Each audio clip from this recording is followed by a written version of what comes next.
오늘의 역사 시간입니다. 7월 1일, 오늘은 역사 속에서 어떤 중요한 순간들이 펼쳐졌을까요?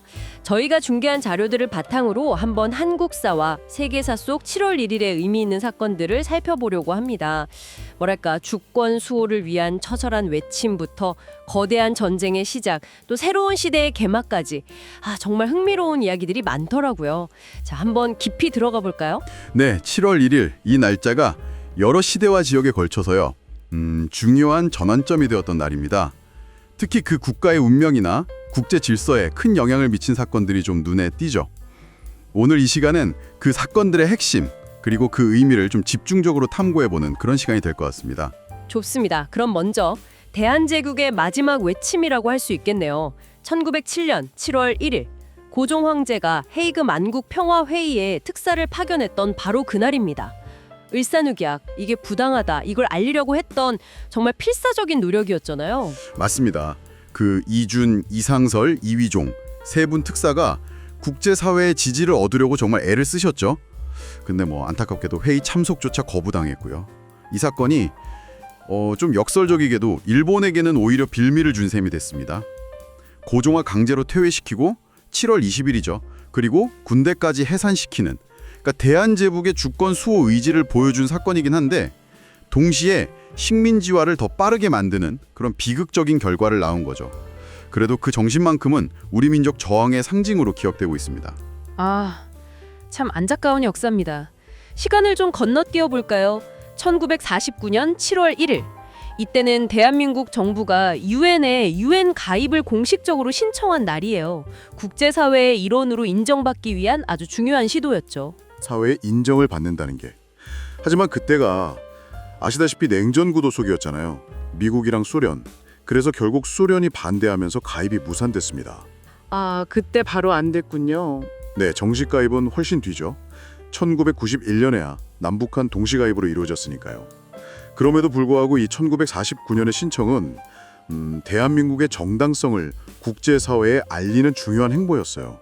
그리고 이게 나중에 한국전쟁 때 유엔군 파병의 어떤 간접적인 배경이 되기도 했고요. 그렇군요. 또 다른 시점으로 가보면 1988년 7월 1일. 이때는 노태우 정부가 그 유명한 77선언 발표를 준비하던 시기라고요. 민족자주 평화통일 이런 걸 향한 움직임이었죠. 네, 중요한 시점입니다. 그 77선언이 발표되기 바로 직전 이 7월 1일쯤에 구체적인 내용들이 막 확정되고 있었어요.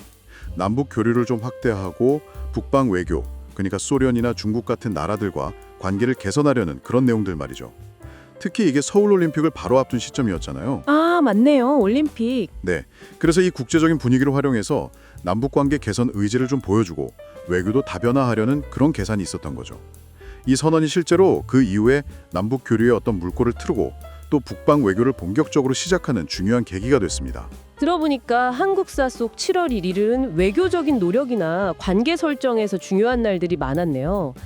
그런데 세계사로 눈을 돌려보면 이날은 좀 거대한 충돌과 변화가 시작된 날이기도 해요. 1863년 미국 남북전쟁의 판도를 바꿨다고 하는 게티즈버그 전투, 이게 시작됐고, 또 1916년에는 제1차 세계대전의 그 참혹함을 보여주는 솜전투, 이것도 7월 1일에 개시됐죠. 정말 어마어마한 인명피해가 있었던 전투들이잖아요. 맞습니다. 게티즈버크는 사흘간의 격전 끝에 북군이 승리하면서 그야말로 남북전쟁의 전환점이 됐고요. 솜전투는 정말 더 비극적입니다. 전투 시작 첫날에요. 영국군 사상자만 거의 6만 명에 달했어요. 하루 만에요? 6만 명. 와. 네, 이게 그 참호전이라는 게 얼마나 끔찍한지, 또 현대 무기의 파괴력이 어떤지를 그냥 여실히 보여준 거죠. 전쟁에 대한 인식을 완전히 바꿔놨다고 할 수 있습니다.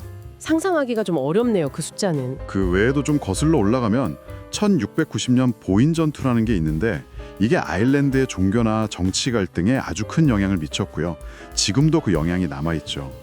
또 1535년에는 토마스 모어 재판이 시작됐는데 이건 영국 종교개혁 과정에서 중요한 단면을 보여주는 사건입니다. 그리고 비교적 최근으로 와서는 1997년 7월 1일 홍콩이 중국에 반환된 날이죠. 홍콩 반환. 네, 그러면서 이제 일국양제, 한 나라의 두 체제가 공존하는 그런 시대가 열린 겁니다. 이렇게 보면 7월 1일이 전쟁, 정치, 종교, 국제 질서, 정말 다양한 영역에서 중요한 변화가 시작된 날이에요. 와, 정말 같은 날짜 아래 이렇게나 다른 또 중요한 역사적 사건들이 응축되어 있다는 게 놀랍습니다.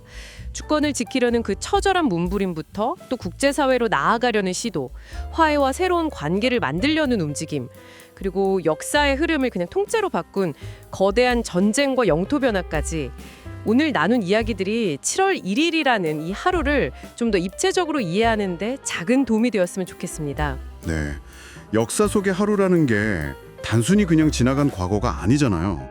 어떻게 보면 현재를 비추는 거울이 되기도 하고요. 오늘 살펴본 7월 1일의 사건들처럼 특정 날짜에 시작된 어떤 작은 움직임이랄까? 그런 결정들이 어떻게 세상을 바꾸고 또 지금 우리의 삶에까지 영향을 미치는지 한번 생각해보는 것도 의미 있을 것 같습니다. 어쩌면 우리가 지금 기억하지 못하는 또 다른 중요한 시작들이 바로 오늘, 지금 이 순간에도 일어나고 있을지 모르죠.